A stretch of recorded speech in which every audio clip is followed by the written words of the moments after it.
Ah là là, de nombreux appels hors antenne également pour dire à quel point ça fait plaisir d'entendre des conseils aussi avisés donc de la part de notre invitée Élodie Danet, on vous le rappelle, qui est sage-femme. Donc vous aurez bien compris l'importance du suivi de grossesse, du suivi des cours d'accouchement et bien sûr de l'après-accouchement, parce que là aussi c'est vrai que entre la douleur de l'épisio, etc., le retour à la maison avec bébé, des fois on peut être aussi un peu perturbé. Ça fait du bien aussi de venir voir la sage-femme, ne serait-ce que pour passer un moment hors de la maison. Ça arrive aussi. Ça arrive, oui. Genre pour les séances de rééducation, les patientes, elles aiment bien parce que ça leur coupe un peu le quotidien. Oui, voilà. Ça permet d'être un petit peu, d'avoir un moment pour soi. Du coup, c'est vraiment exactement, que pour soi. Voilà, et de prendre soin de soi. À travers la rééducation, on prend soin de soi. Hein. Effectivement. Exactement. Et le baby blues, c'est quelque chose que tu as déjà rencontré ou pas? T'as dû déjà orienter ces patientes-là parce que tu les sentais pas très en forme psychologiquement? Même si c'est pas forcément dans tes compétences au niveau de la psychologie, mais est-ce qu'il y a des fois où tu te sentais que c'était bien de les orienter? Oui, de temps en temps, mais le baby blues, c'est normal. Hein. Donc, oui. Du coup, ça vient comme ça part. C'est tout à fait normal. On va plutôt orienter les patientes qui vont faire une dépression du postpartum, et ça c'est au-dessus, où ça passe dans de la pathologie. Mais là, ça veut dire quoi, que c'est défini comment? Parce que ça dure très longtemps? Ah, ça dure très longtemps, plus de 6 mois, ouais. Ah oui, oh. Ouais. Ah oui, d'accord. Voilà. Donc, mais entre 0 et 10 jours, c'est normal? Entre un mois jusqu'à un mois, c'est normal? Oui, quelques jours, non, un mois, c'est trop déjà. C'est trop. D'accord. Quelques jours, c'est normal, un baby blues, ça dure quelques jours. D'accord, là on rentre à la maison, on pleure, je vais pas m'en sortir. Et voilà, c'est les jamais je vais m'en sortir. C'est pas possible. Comment je vais faire? Et il y a la fatigue, il y a tout ça qui joue, quoi. Il y a la fatigue, il y a les hormones, il y a la chute des hormones petit à petit. Donc tout ça, les nouveautés, s'occuper de bébé, l'organisation, tout ce qui est... tout ça fait que des fois, c'est surtout la chute des hormones, hein, le baby blues. Hein. D'accord, donc messieurs, soyez compréhensifs s'il vous plaît. Hein, comprenez que c'est pas simple. Et justement, quel est le rôle du papa lorsqu'il y a justement ces fameux cours de préparation à l'accouchement? Eh ben, c'est déjà d'être... le rôle du papa, c'est de pouvoir poser aussi, lui aussi, les questions, ce qui est hyper intéressant parce que les hommes et les femmes, justement, on n'a pas du tout les mêmes questionnements intérieurs. Donc c'est justement, ça met justement les préparations à la naissance beaucoup plus riches parce que du coup, ils n'ont pas la même vision, on n'a pas les mêmes peurs. Et du coup, voilà, le rôle du papa, c'est d'être est aussi important que celui de la patiente. Hein. Il y en a de plus en plus des papas qui viennent aux préparations? Ah oui, il y en a de plus en plus. D'accord. Vraiment. Et au niveau de justement le jour où c'est l'accouchement, il y a de plus en plus de papas qui veulent assister ou de moins en moins, ou ça change pas vraiment? Non, ça change pas. C'est régulier. Il y en a qui veulent, il y en a qui veulent pas. C'est vraiment régulier, ouais. D'accord. Et un accouchement est beaucoup plus...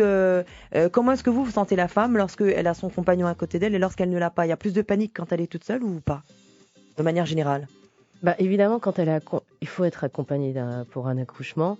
Mais après, c'est un choix. Donc, quand les patientes, elles ont choisi de ne pas être accompagnées, du coup, ça se passe bien aussi. D'accord. Mais sauf que... Tout est une question de choix du moment. Choix du moment, d'accord. Voilà, de choix personnel. Mais après, la plupart du temps, elles sont hyper assurées d'être accompagnées de leurs compagnons, bien évidemment, quoi. Oui.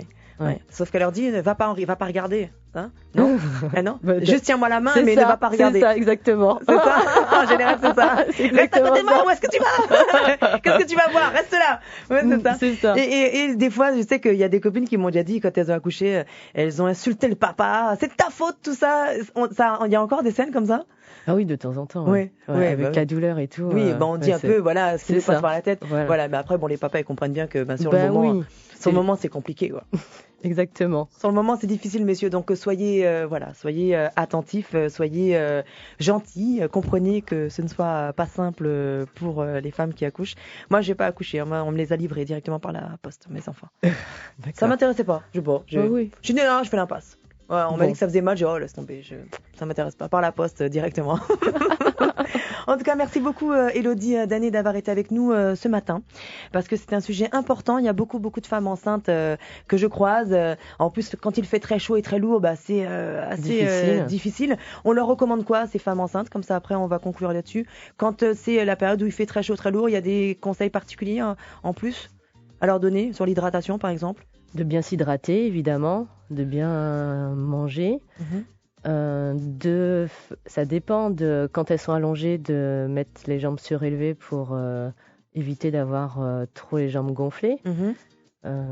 Et voilà, de la climatisation, de bouger. Voilà, surtout de bouger. De bouger. D'accord. Il y avait une question aussi que je voulais vous poser qui est arrivée aussi, j'ai oublié de vous la donner, de vous la livrer. Alors, les relations sexuelles avant l'accouchement. Pour justement, alors il y en a qui disent oui, il faut impérativement avoir des rapports sexuels avant l'accouchement, ça permet d'optimiser la délivrance dans des délais plus courts, c'est vrai, c'est pas vrai?